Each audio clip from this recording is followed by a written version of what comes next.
So our next story comes out of a uber conservative state. We're talking about Utah right here, and now they're known for their very religious atmosphere and their very conservative political atmosphere as well. And recently, an article was published from Policy Mike, which stipulates some very positive findings coming from Utah. So let me give you a little background first. So in 2005, the Utah Parliament were discussing ways to, combat their chronic homeless problem in the state. And what they came up with to stop this problem was incredibly simple. Now let me tell you what they did. So their remedy was astonishingly simple. What they did was give people without a home a home. So the specific program is this. Now instead of paying state-run service after service, hospital visits, drug treatments, shelters, all the state does now is allocate the money to provide one-bedroom houses for the homeless people living in their state. Basically, the idea is that if people have a home, they have a roof over their heads, they solve their biggest issue, and they'll feel more secure, more safe. And when they feel like this, it'll be easier for them to work in society, regardless of if they have mental issues or all that kind of stuff.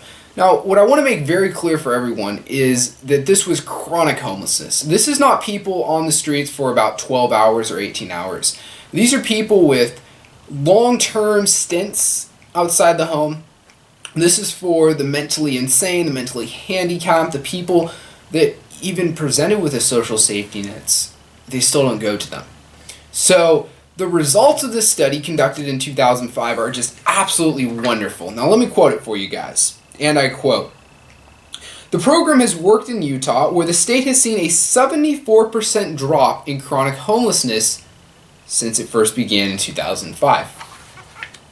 Now, where do I begin with this story? The first thing I want to hit on is why didn't they start this sooner? Like, what's going on here? This was a pretty simple thought. If people have a house, then won't that help them out?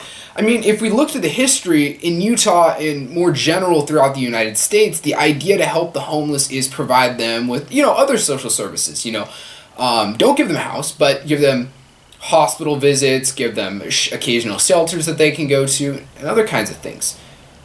But what they did was beat around the bush, because instead of addressing the basic fundamental human nature need that we have, it made it more complex, and they didn't need to do this. This complexity was irrelevant. It didn't help them whatsoever.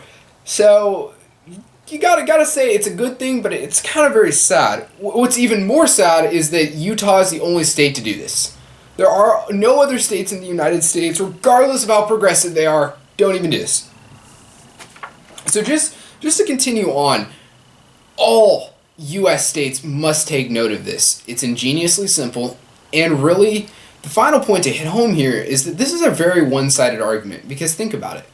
If people have a house, they won't be a burden to the system, so they're not going to use the social safety nets that you've needlessly spent, such as more hospital visits, shelters run by the government, all that kind of stuff. So now, with less people on their block, the government doesn't have to allocate as much money. So more money can go to other funds, like education, like infrastructure. Hey, what's the boat? Whatever the government thinks they need, great. But they don't need to waste it on this. You can look at this from the conservative or the liberal perspective, and you win both ways. Conservative, small government. Not small government. Well, we're saving money. This is a spendthrift initiative because we're saving money. From a liberal perspective, it's just freaking morally great. This is wonderful for the people. It's going to give a facelift to the community. It's going to make the people feel happier to know that there's less homeless on the streets, that they don't have to deal with that. It's something that many progressive nations and states must do, regardless of how they feel. It's ingeniously simple, and again, I said it before, I'll say it again, I hate the mainstream media, because they're not even reporting on this. So, like, comment, or subscribe, please, guys. Alright, have a great one.